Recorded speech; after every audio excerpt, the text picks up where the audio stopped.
Get into over details into exactly what Gehinom looks like. I wanted to give some concept of what Gehinom is. That's where we're going to start what Gehinom is, and then we're going to explain what the Ramban goes through is how a person gets in pain spiritually. Someone asked me, what does this mean? Like, how do you get hurt spiritually with a spiritual nefesh?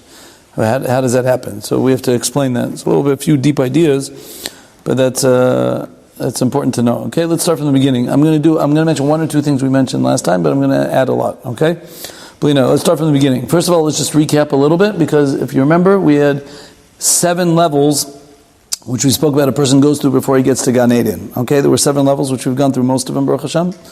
Right? I mean, we haven't gone through them L'maisa, but you've heard about them at least. Before a person dies, we had a whole long thing about before a person dies, about what he sees, the different things that he sees, and he, seeing his life in front of him, etc., etc. I'm not going to go through all of it. And we even have that Malach comes and tells him what the Malach that taught him the Torah when he was a baby comes and tells him what's going to be with him coming up. That's the first level, right before a person dies. Then we spoke about the way to the kever, on the way to the grave.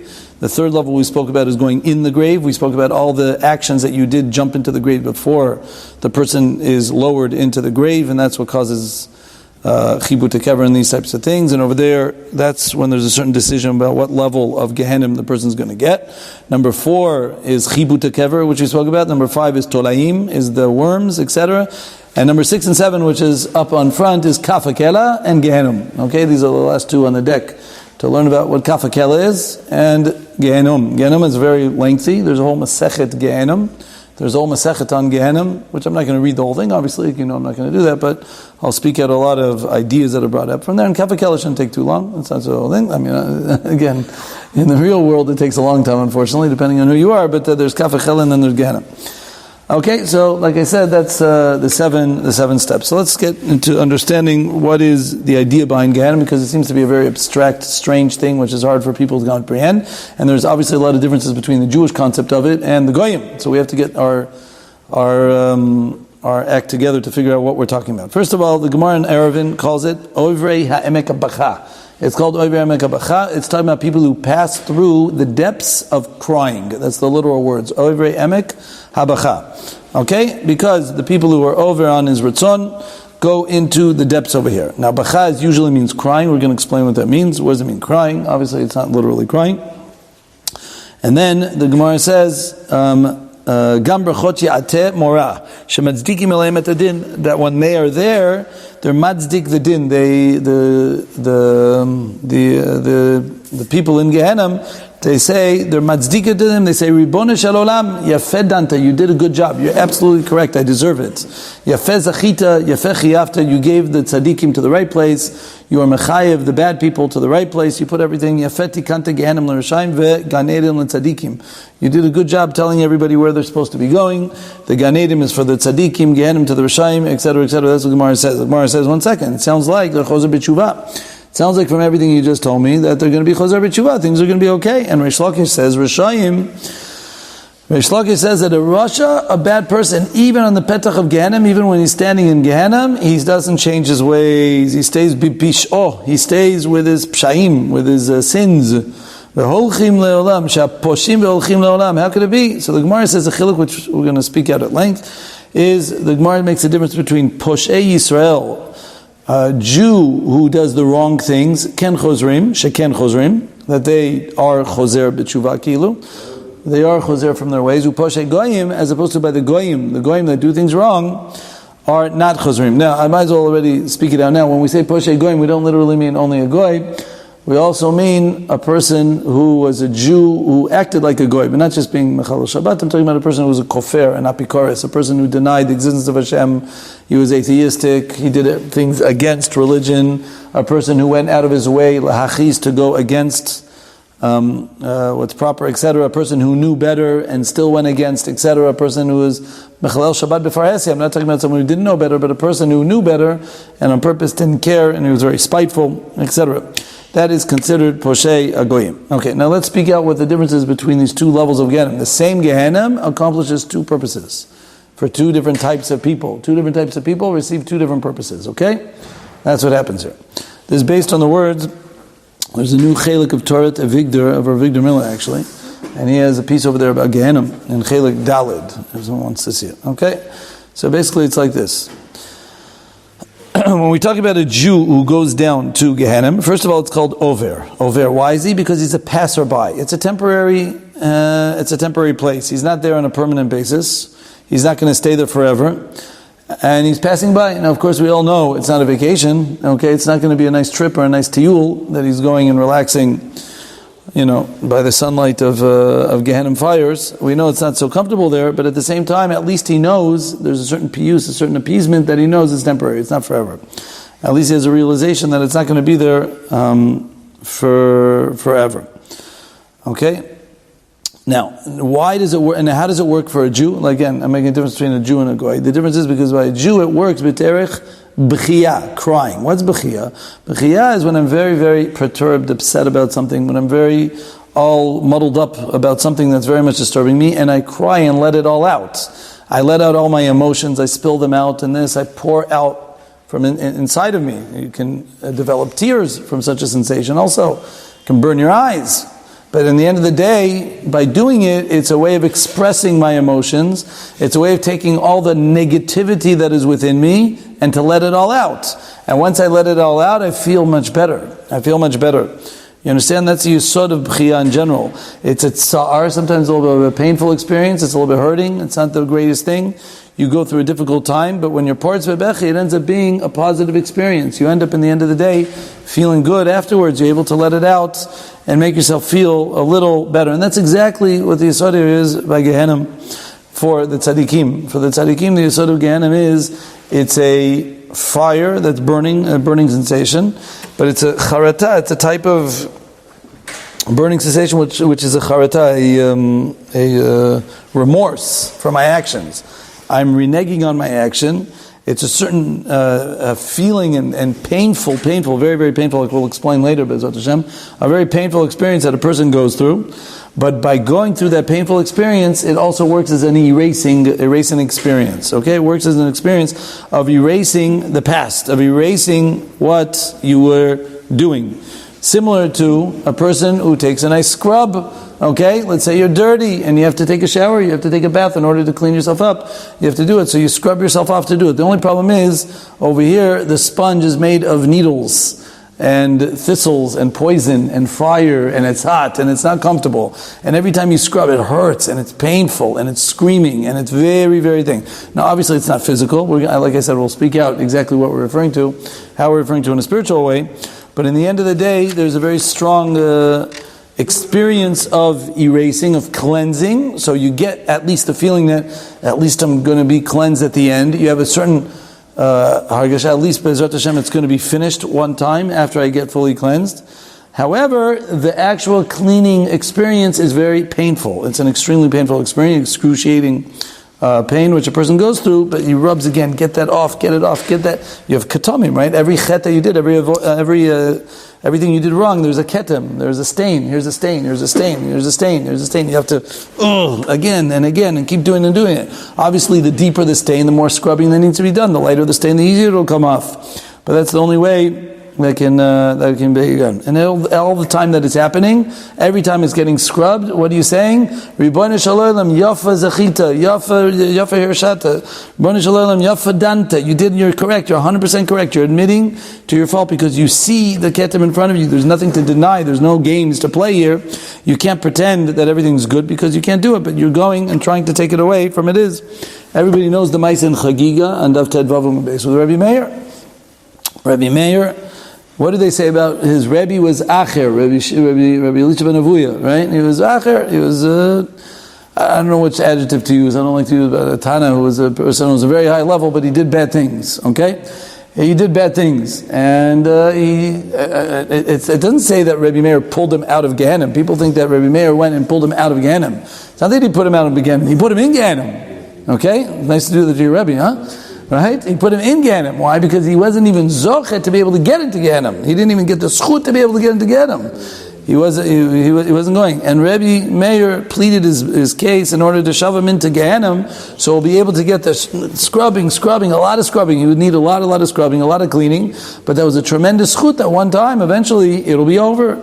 So in essence, what we're trying to say is Gehinom is a schut. It's a good thing. I mean, of course, we prefer to override it and skip that step if we're able to, but it's a lot better than the other option of not having it at all. Okay?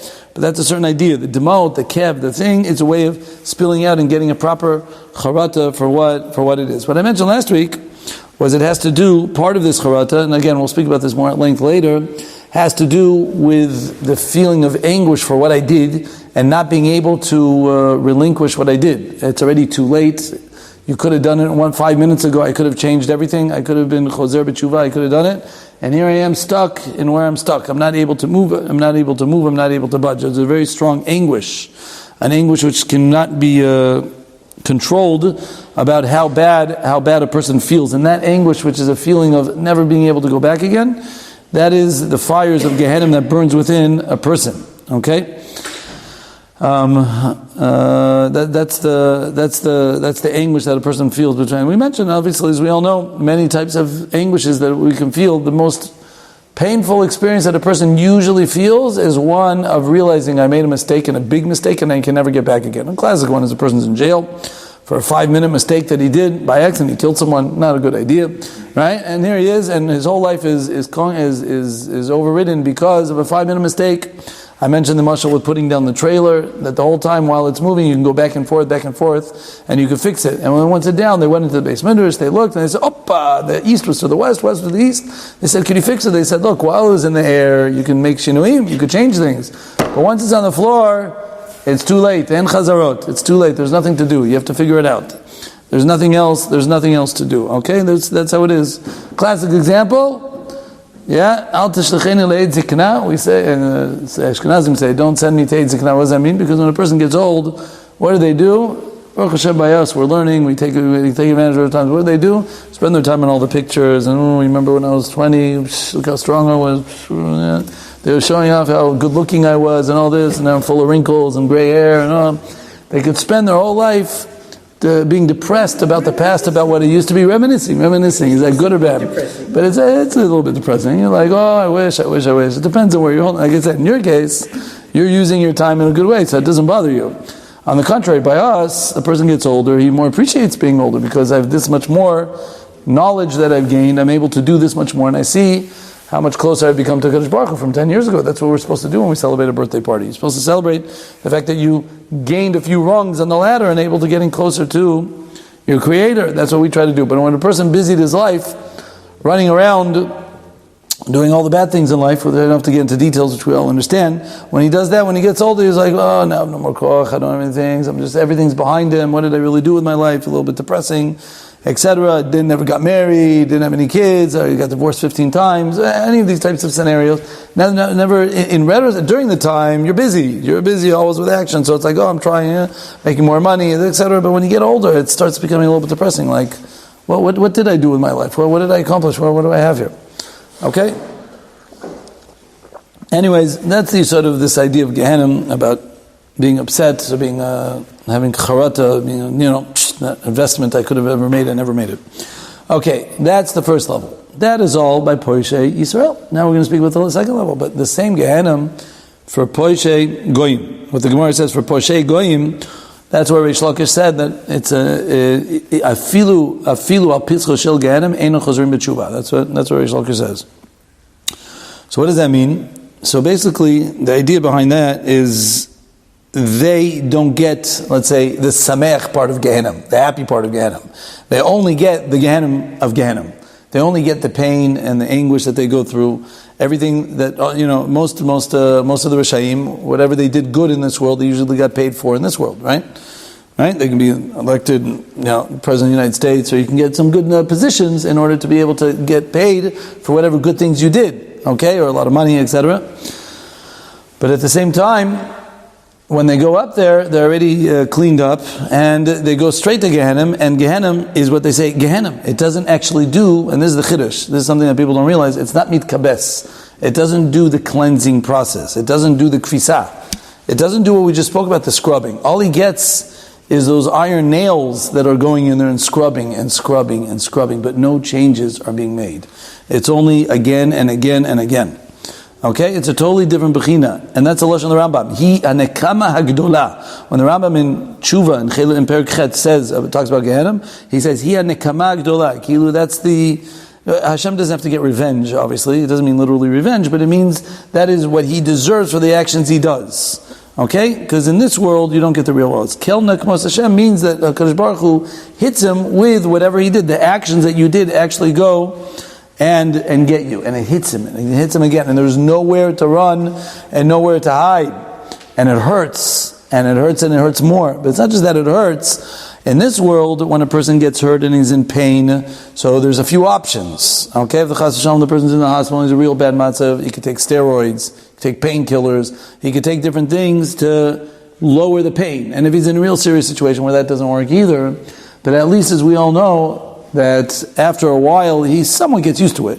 The original pain that a person feels when he gets it originally is not the same 10 minutes later, or 3 days later, or 4 weeks later. If he has it again and again and again, the body learns somewhat to regulate itself. I'm not saying it's comfortable and chas v'shalom anyone should have it, but at the same time, a person to a certain extent, the body is able to regulate that pain to a certain extent that it doesn't hurt as much as it did last week or the week before. But in the spiritual world, that's not the way it works. In the spiritual world, it's a consistent thing, because one point of time, what is netzach? When we talk about something nitzchi, eternal, doesn't mean more and more time. There's no time. We're above time.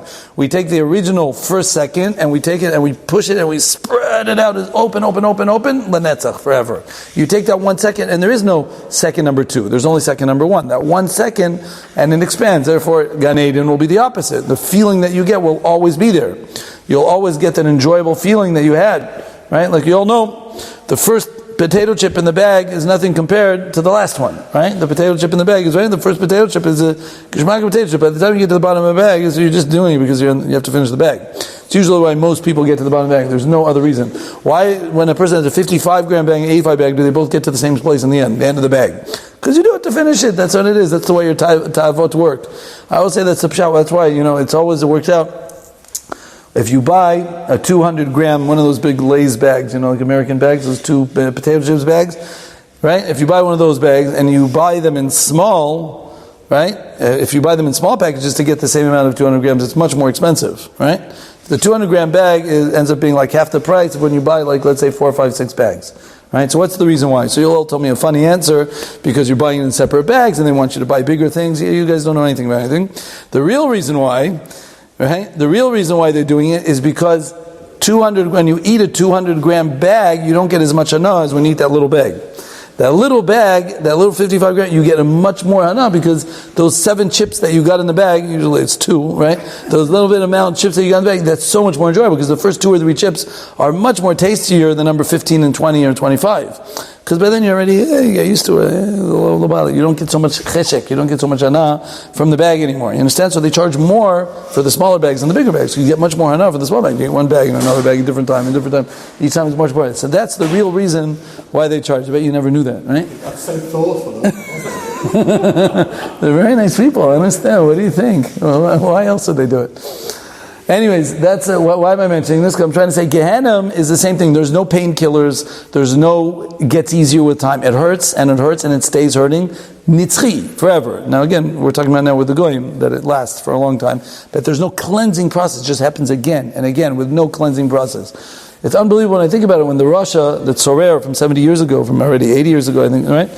I don't even want to say his name in the Beis Midrash, right? When he committed suicide in his bunker at the end of the war, of World War II, the chancellor, right? He thought by committing what was he thinking he was committing suicide? He didn't want to get caught and then be hanged in front of people or this. He didn't want people but he was running away from his problems. He's going to kill himself and kind of run away from his problem. He poisoned himself and poisoned his mistress also. Not bad. He's used to that. And he's kind of running away from his problems. They're going to be mavayish me and this and boom. He's running away from his problems. He doesn't realize, if he knew what he was in for, if he really had realized, okay, he was a strong atheist, but if he had proper realization about what he was about to be in for, he would have stayed alive. It would have been worth it to stay alive every second. He had such a fear he would have had for what he's been in. Because the second he took that he doesn't realize what type of tsar that it was going to start. 20 times more than any bushat any human being would have done to him. Anything that anybody would have done, it would have been worth it just to keep another year in this world before he would encounter. But he didn't have a belief in that, and you can ask him now, and he'll concede. Yeah. Before Rabbi Meir was his revenue. Yeah. Yeah. He was in a different type of. The mashmot is we'll speak about or kafakela or a little bit this type of Gehinom. This chelik of Gehinom, which is the pain part without the cleansing process. He wasn't in the part of the cleansing process. He pushed him into the area where it's scrubbing off the tamim, which means more and harder, and you got to get it off. But that was his chesed that he did for him, that he would be able to eventually get there. Okay, so. Again, in this world, all those Nazis were able to get away with the lawyers and try to do this and try to pull themselves out of a sentence and things like that. But as we all know, there's nowhere to run, nowhere to hide. When it comes and it hurts and they're going and it's a consistent thing, that's the place. So I just wanted to mention this subtle difference, which I'll show you in the Gemara right now, is with the Jew, it hurts. Now, the level of hurting, I don't know if anyone talks about it. They make the difference if it's more or less. That's not relevant so much. But at least there's always a light at the end of the tunnel. You know you're on your way out, as opposed to by the goy, or like I said, an apikoris, a kofer, someone who is a neged, or some people in this country, unfortunately, that have the same status of these goyim, right? That those people, they don't even have the light at the end of the tunnel. It's just pain and more pain without any painkillers. Yeah.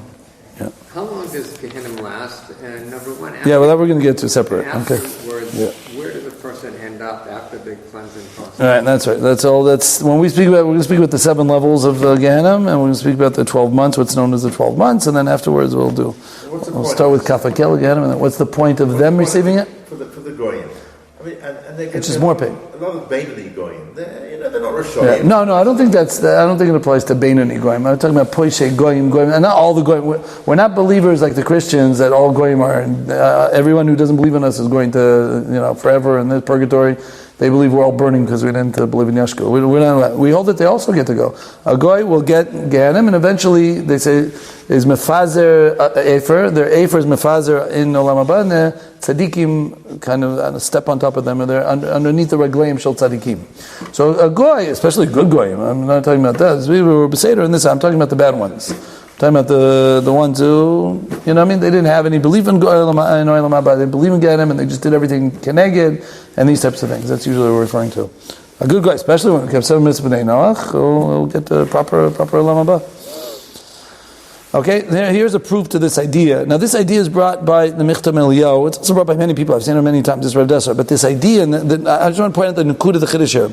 Gehinom doesn't cleanse for these people. Okay, it's not a cleansing process. Why? And this, I can read to you inside. If you want to see, it's in Chelik Aleph in the Michtam Eliyahu from page 295 to 300. He speaks about it's a internal part of their being, who they are and whatever they felt, and therefore there's no changing that occurs in Gehinom for this. There's no change that occurs. They remain whatever they were beforehand.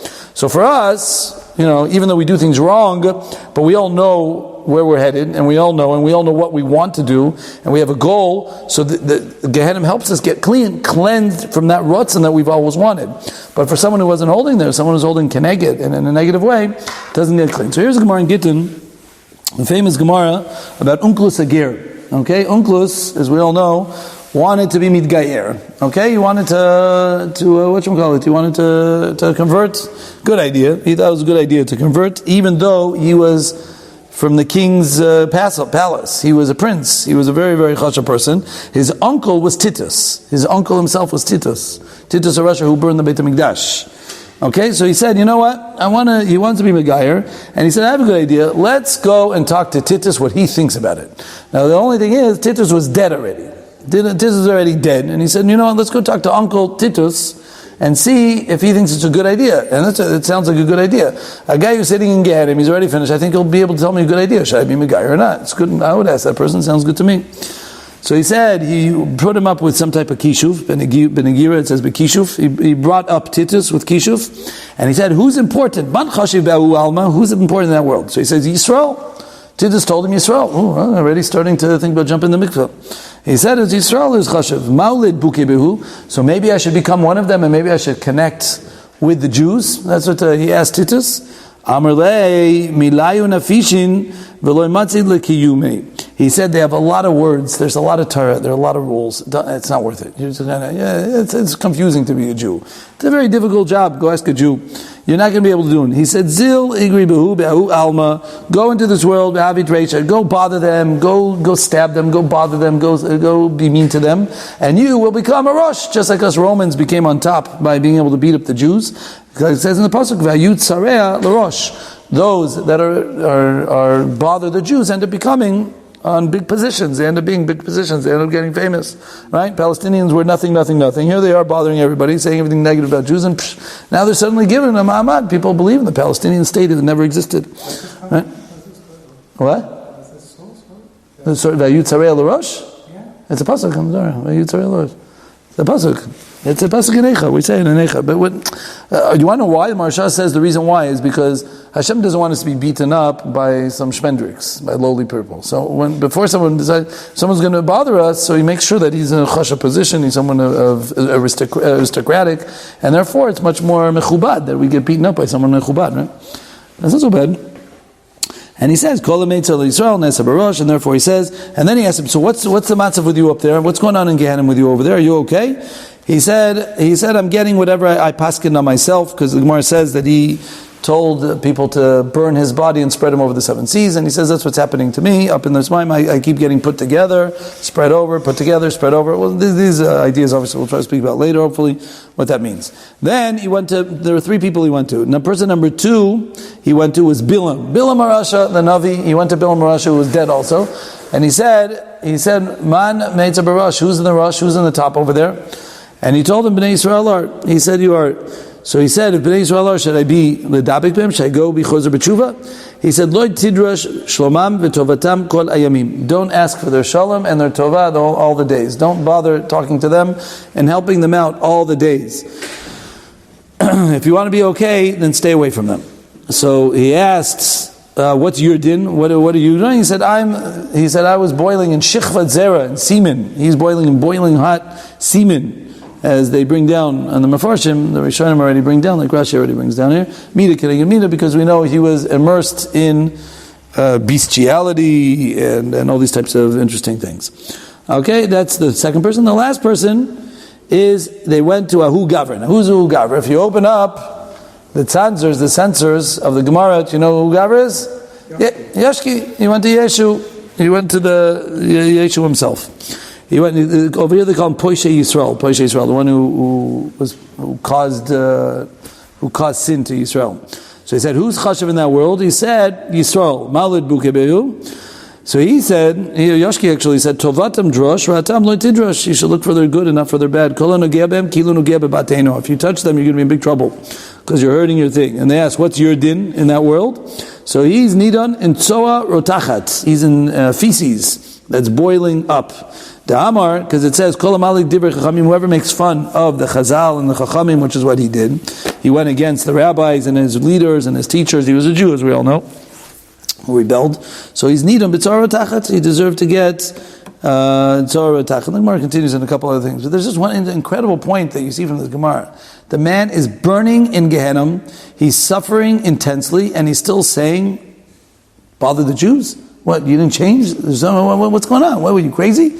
He didn't have any iota to tell him, it's not worth it, you should do something. So over here, and you should see the words of Mechzalei over there, he says, because the Pinimiyot of the person doesn't change in Gehenna. He stays who he is.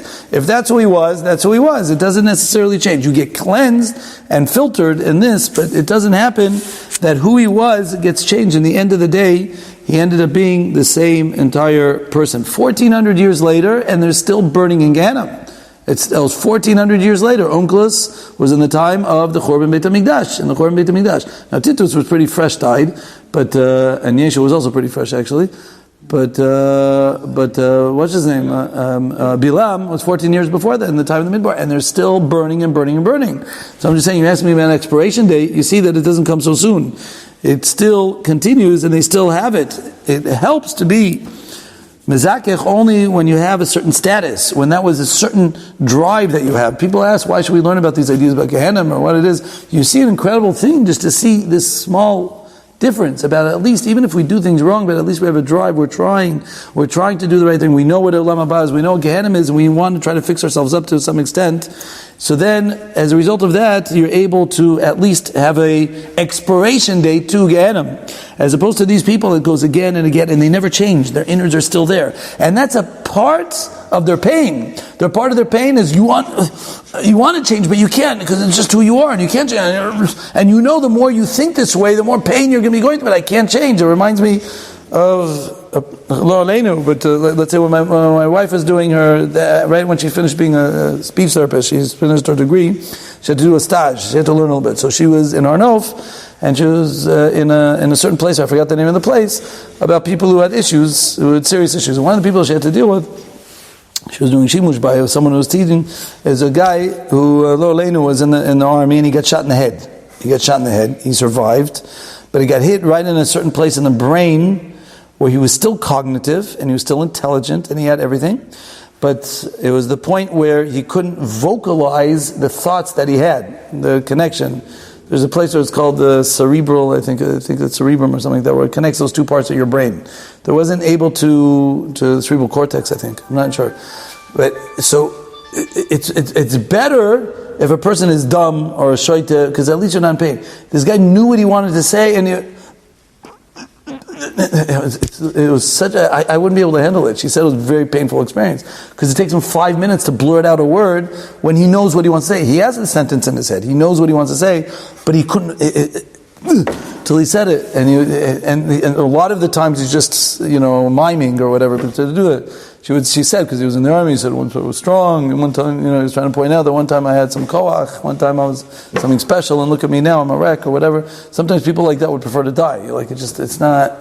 But it's suffering, because you know, but you can't change. That's exactly what's happening here. He knows that what he's saying is wrong, but he can't stop, because that's who he was. And there's no changing anymore. He's not in a stage of being able to change. It's just happening again and again. And they still have this thing. He brings the Michlam Eliyahu over there. Give me one second, let me just finish this thought.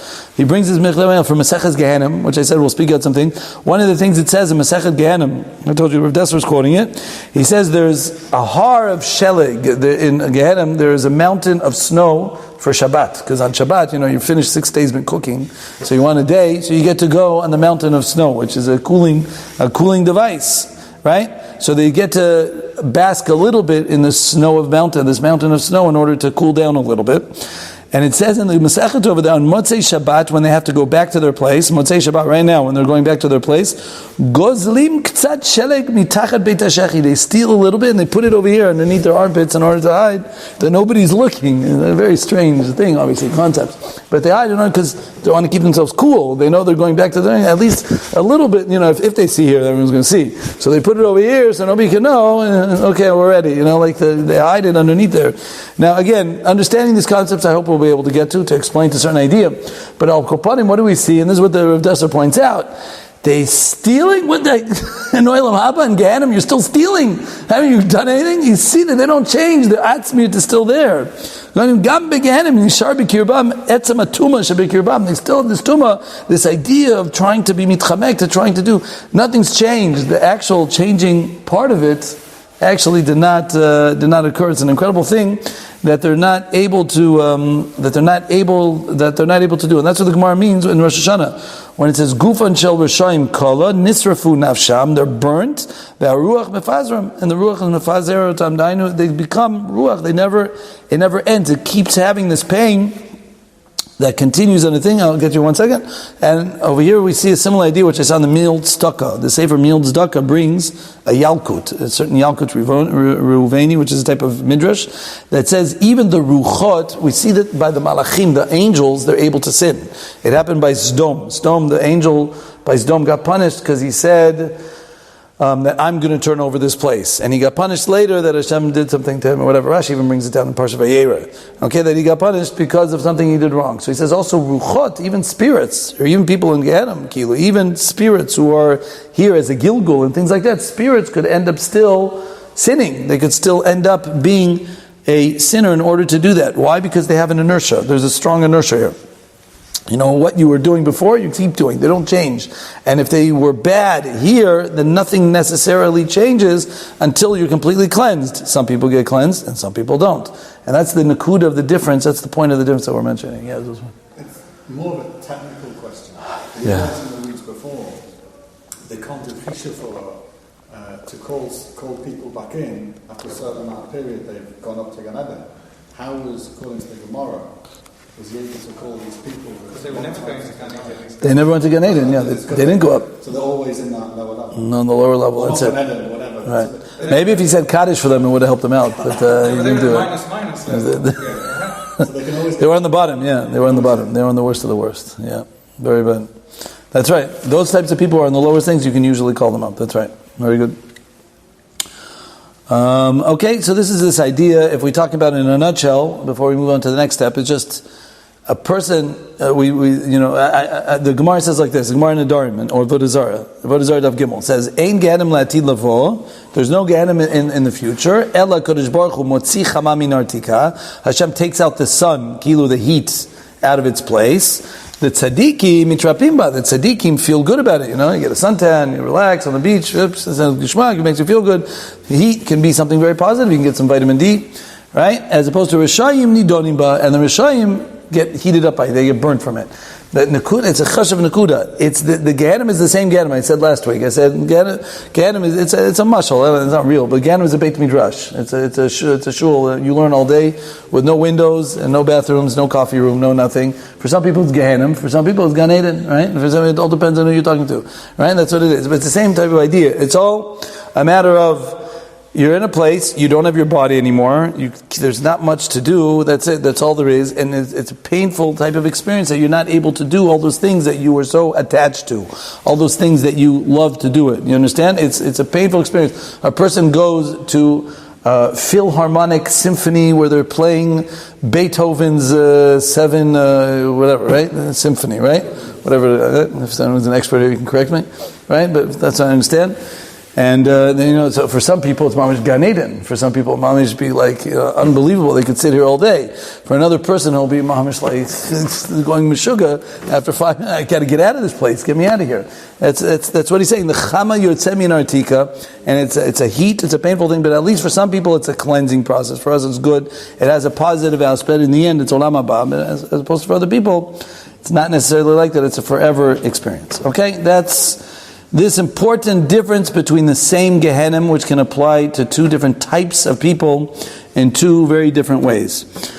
Now, on a similar note, to one small point I wanted to add, the Ramban in Eov speaks about the difficulty of the pain that a person feels in Gehinom, and he says even all the pain of Eov, which Eov went through in all of his years that he was on this planet. Now, Eov was a very famous person with a lot of money and children and a wife, beautiful shalom bayit. He had great kids, and it comes out in the sefer there that he never even sinned. Okay, so that was why he had ta'anot. That's why he was upset at Hashem kilu.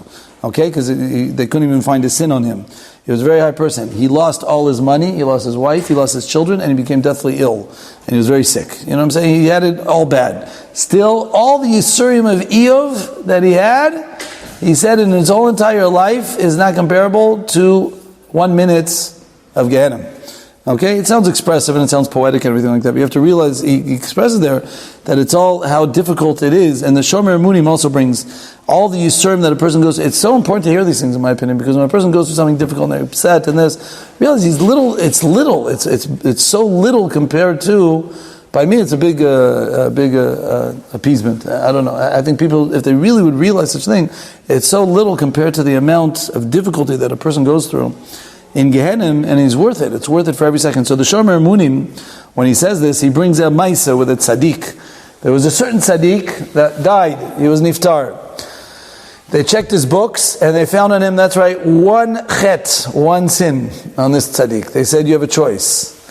You can or go back as a Gilgul to the next world to be mechaper on this one sin that you did, or you can get 3 days in Gehinom. Must have been a big one. 3 days in Gehinom. You get 3 days in Gehinom.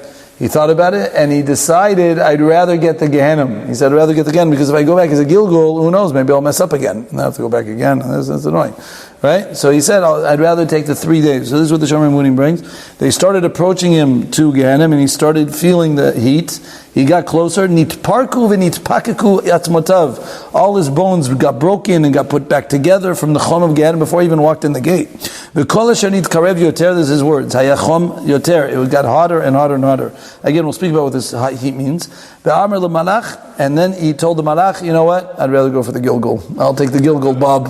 Right? That's what he said. I'm not interested. He said, I don't think I'm going to be able to handle this heat. And he said, even though 3 days, not 3 days a lot, but 3 days of Gehinom, and he'd still rather go back for a Gilgul. That's what the Shomer brings down. You should be sameach with your Yisurim. If a person goes through difficulty, and that's the point why I'm bringing this out, he should have a certain simcha. Chas v'shalom, I never should have Yisurim, not on any of us, and not on myself either, because it's not a good thing to ever say such a thing. But if a person has it, then he shouldn't. There's not much to complain about when you realize what you're being saved. Okay, the Misha Nigzar Lav Loredet L'Shar Medurim. He says, he brings over there, and that guy, he was a tzaddik. He was only going to level 1. There's 7 levels again, right? He was going on the easiest level. He was on Madur Rishon. He says, could you imagine what Madur Shvi looks like? I'm afraid to hear. Right, the 7th level of Gehinom, which again we'll speak about the 7 levels. It's that. Okay, and of course I even mentioned another Maisa with the Gon, the Vilna Gon. We had the Maisa with the Vilna Gon. Do you remember this? I mentioned that he told his Talmidim, he was going through the Reshit Chochmah, the Sefer Reshit Chochmah, which we have, and which, when I speak about Gehinom, I'm going to be using that Sefer a decent amount. But after he finished the details, he told them every detail here is 100% correct. There's no exaggerations at all. And someone got deathly sick. One of the Talmidim, he got deathly sick. He got taken to the hospital. He was in incredible pain. I couldn't handle it. He told his Rebbe, it was that. And Baruch Hashem, he got better. And he told his Rebbe, the Vilna Gaon, he told him, you should know, I feel bad to say, but I almost died because of you. Okay? No offense, but it was a dangerous move, what you just did, because I almost died. So Vilna Gaon looked him straight in the eye and he said, not one word I said was wrong. Every single thing in detail was exactly the way it is, and nothing's different, and you got to know things the way they are. However, I'll add one more point. He said, however, I'll add one more point. Every yisurim, every pain that a person goes through in this world is an incredible kapara, erases incredible amount of that pain that you're going to get in the worst. In other words, he was trying to appease him, right? He was trying to make him feel better. That all the pain that you went through now, or any pain that you do go through, yisuri gehenim, if you knew how much it cleansed, hayas samech lekablam belev shalem. Afilu yisuri iyu. That's what the Vilna Gaon said. Doesn't matter what yisurim you get, you would be extremely Alizah, you'd be extremely happy about any type of pain that you're experiencing because you'd realize what a tremendous savior that you're getting, what a bonus you're getting as a result of it. And you should know the Vilna Gaon himself had a Maisa where on the day that is, it was the Vilna Gaon I heard. No, you just said the Rambam said that all of Eil's suffering is equivalent to a very small time. That's right, a minute in Gehinom, right. So now you're saying that the suffering here reduces. It reduces from the Gehinom. That's right. But he was trying to say he was two different things. The Ramban was saying how painful is it if you put all your 80 years of pain, one's 80 years of pain, into 1 second. That's how painful it is in Gehinom. You understand?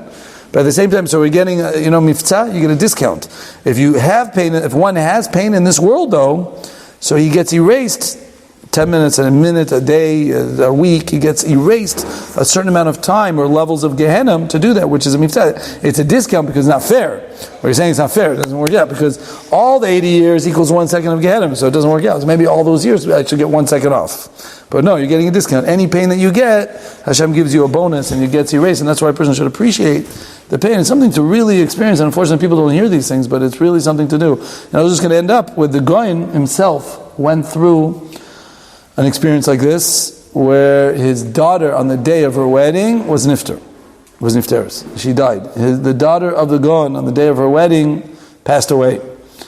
And a week later, his mother of the Gaon, of the Vilna Gaon, came to him and said to him, if you knew how much is going up in Shemayim because you were Makabel Yisur Ba'ava. You were Makabel, you received these difficulties with love, and how much by you receiving this Yisur Ba'ava, if you knew what happened in Shemayim, you wouldn't mind it happening again, something to that extent. It wouldn't be like you don't realize how much you did in Shemayim about your being Makabel Yisur Ba'ava. So this at least is a lesson for us to understand this idea of being Makabel Yisur Ba'ava and the importance of it and what we save from it. And Baruch Hashem, sometimes it's a present as opposed to a negative thing. Now the next piece we're going to be starting, which is really going to be next week, but I'll just give you a half a minute intro, is just about this idea of how can it be, and this is what we were being Maramis here the whole time, how can it be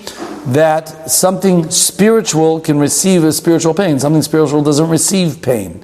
And the question was asked in two ways. The Ramban asked this question, the Nishmat Avram, and a lot of people ask this question, how can it be that if it's, who receives this pain in Gehinom? Is it your body? Your body can receive pain, but everybody knows your body's sitting there in the kever, it's sitting there in the grave, decomposing. So it's obviously not the body that's receiving, and that's what it proves. So it must be that it's something spiritual. It must be it's your nefesh, it's your neshama that's receiving this pain. If it's your nefesh or neshama, how can a fire? It must be that the fire, how does a fire burn something spiritual? It doesn't work that way. When you get burned by a fire, your nefesh doesn't get hurt, your body gets hurt. Elamai must be that it's a spiritual fire with a spiritual nefesh that are able to do that. And that, the Ramban has a lot of pages in Shar HaGemul proving this concept, that it has to be, because he's coming, I know why he's doing it, and I'll mention it next time, he's coming to Afuke to say not like the Christians, because the Christians also had this, the philosophers had this question. This was once upon a time people used to think, okay? And when people used to think, they used to question, how could it be that the spiritual fire, nowadays people just say, I don't know, there is no fire, there's no Gehinom, there's no God, it's a lot easier to do these types of things. It's unbelievable. Speak to the teenagers, it drives you bananas. Like, I don't know, the 3,000-year philosophical question about where is God and which God is, and this 16-year-old schnook decided I figured it all out. It drives me bananas. Whether he's right or wrong, it doesn't bother me. But how did he figure? Wow, incredible. Aristotle used to, philosophize about this. How could it be this omnipotent koach, this power, whatever it is, and here, this 16-year-old, who's addicted to internet. Oh, now I know the answers, right? Because now I can stay addicted to internet. That's the answer. Well, Kapanim, that's this idea. So how do you work out this idea of a physical, non-physical fire with a non-physical? That Bli Neder will be spoken about next time, and then we'll speak about the details of Gehinom. Okay?